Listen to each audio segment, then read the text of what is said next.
প্রতিটা ব্যাচে এরকম একটা ঝগড়ুটে মেয়ে থাকবেই। আসছি স্যার। আরে তুমি দুদিন ধরে আসছো না। হ্যাঁ এসো এসো, ঢোকো ঘরে ঢোকো। এই কি তুমি অত শেষে গিয়ে বসলে কেন? সামনে তো কত জায়গা রয়েছে, আমার পাশে এসে বসো। আমার ইচ্ছা হলো তাই। এমনিতেও আপনার পাশে বসার ইচ্ছা আমার নেই, অধিকার শেষ হয়ে যাচ্ছে। ঠিক আছে, যেমন তোমার ইচ্ছা। এই কি সঙ্গীতা, এসে তুমি গল্প শুরু করে দিলে কেন? তোদেরকেও বলুন, আমাকে একা কেন বলছেন? হ্যাঁ, আপনি শুধু আমাকে দেখতে পান তাই না? ও, এখন তো আমার সমস্ত কিছু দোষ পাবেন আপনি। সমস্ত কিছুতে আমার দোষ। ওরা যে কথা বলছিল আমার সাথে, সেটা আপনি দেখতে পারলেন না, আমাকে শুধু নজরে পড়লো।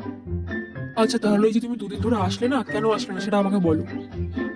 আমার ইচ্ছা তাই আমি আসিনি, কারণটা বলা যাবে না, পার্সোনাল। আচ্ছা দুই দাগের প্রশ্নের উত্তরটা দাও। সঙ্গীতা তোমাকেই বলছি। জানি না। কিন্তু এটা তো পড়া দেওয়া ছিল। তো ছিল, পড়া দেওয়া ছিল, পড়িনি আমি, পেশ করেছি।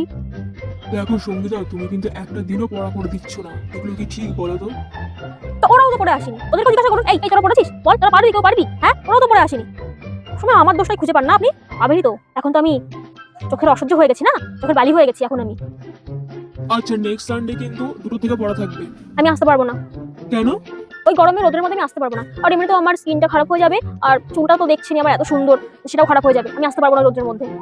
আচ্ছা নেক্সট যেদিন পড়তে আসবে ওদিন কিন্তু আমার মাইনেটা নিয়ে আসবে, ঠিক আছে? তোমার 2 মাসের মাইনে বাকি। দিয়ে দেবো, সামনের মাসে দিয়ে দেবো। আর ধার বাকি আমি এবার রাখি না।